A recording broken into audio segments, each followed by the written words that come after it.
Public healthcare in Panama can be useful, but long-term residents need to know when it works, when it doesn't, and when private care is smarter. This Panama Healthcare series shows you how to plan for care, from insurance and emergencies to hospitals, pharmacies, and chronic conditions.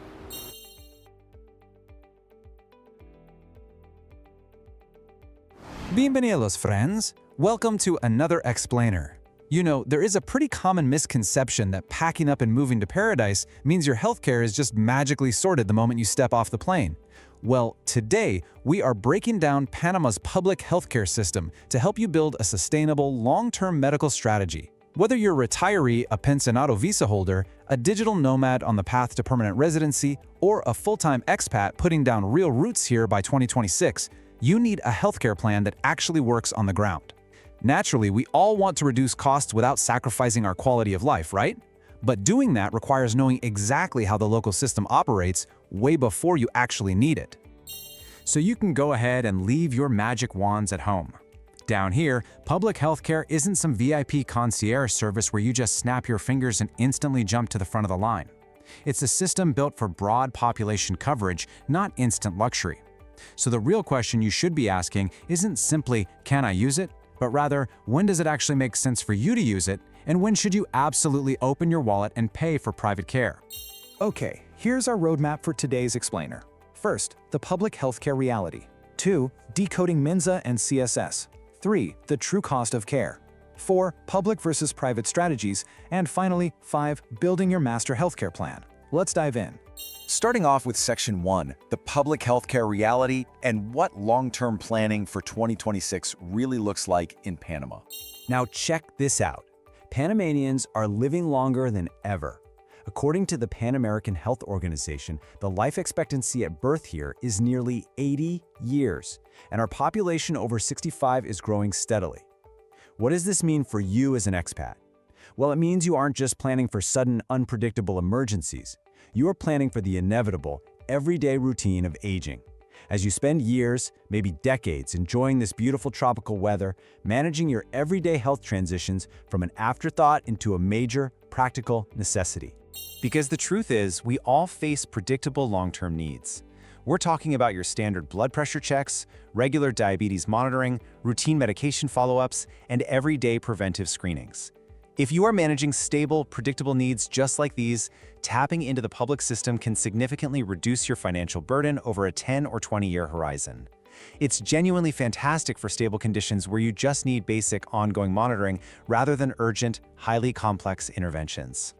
Moving right along to Section 2, Decoding MINSA and CSS. This is all about understanding the two separate systems. To actually use the public system successfully, you have to understand that Panama operates two entirely distinct healthcare networks. Treating them as interchangeable is a classic expat mistake, and honestly, it will only create massive headaches for you. First up, we have MINSA, the Ministry of Health. MINSA is the national safety net for the broader public. They handle nationwide health campaigns, vaccinations, and they operate facilities like your local Centros de Salud. Then, on the other side, we have CSS, the Social Security System.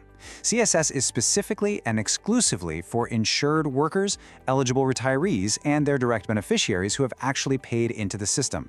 They operate the policlinicas and their own network of hospitals.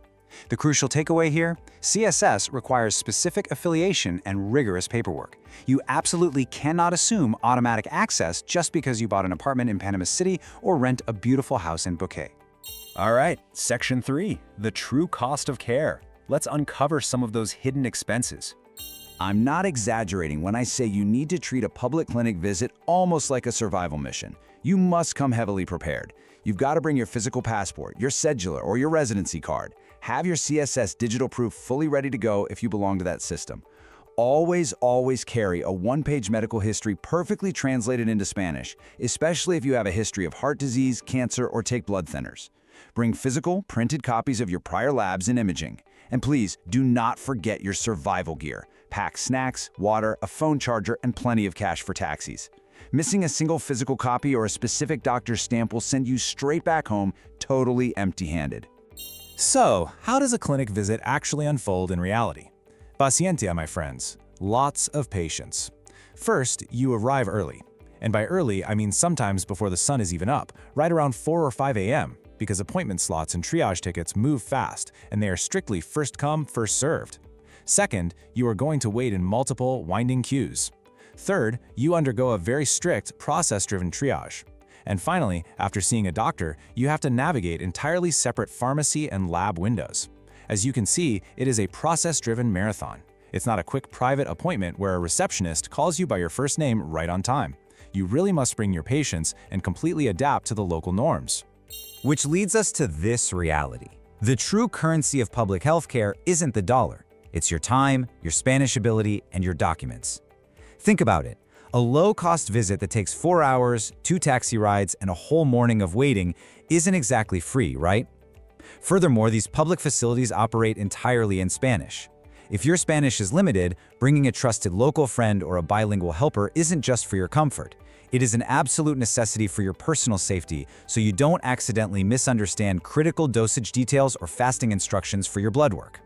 Now for Section 4, Public versus Private Strategies. How to choose strategically. So, when do you use which system? Well, the winning strategy is actually pretty straightforward.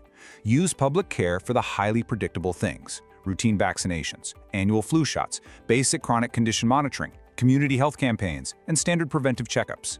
It is absolutely wonderful for the expected.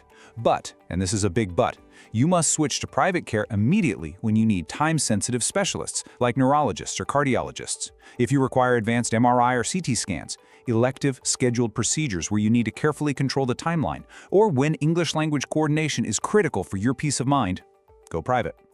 Whenever speed, specialized expertise, or crystal clear communication matter most, that is when you open your wallet.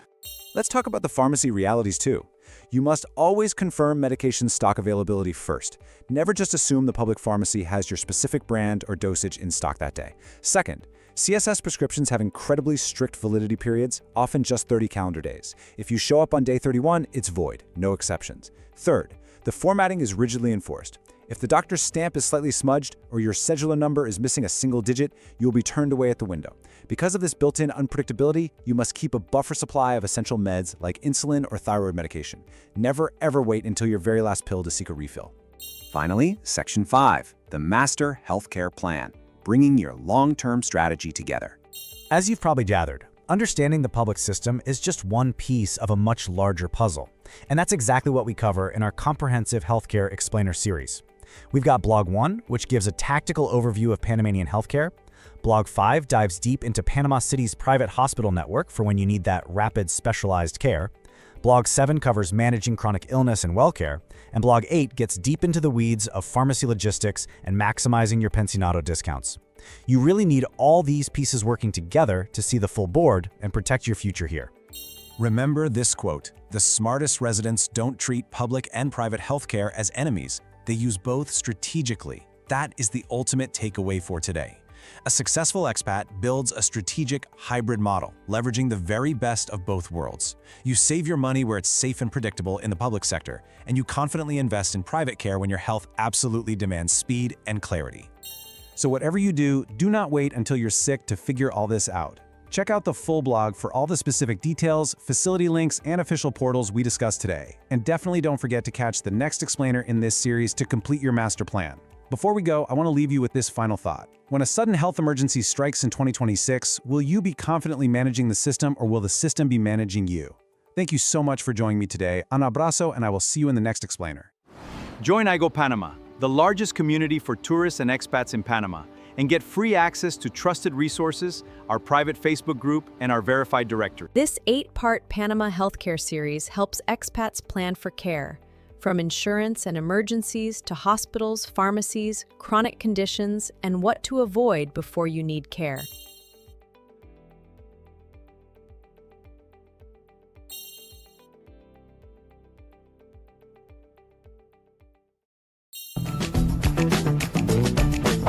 If you found this helpful, explore more on IGO Panama. Visit and join www.igopanama.com/join.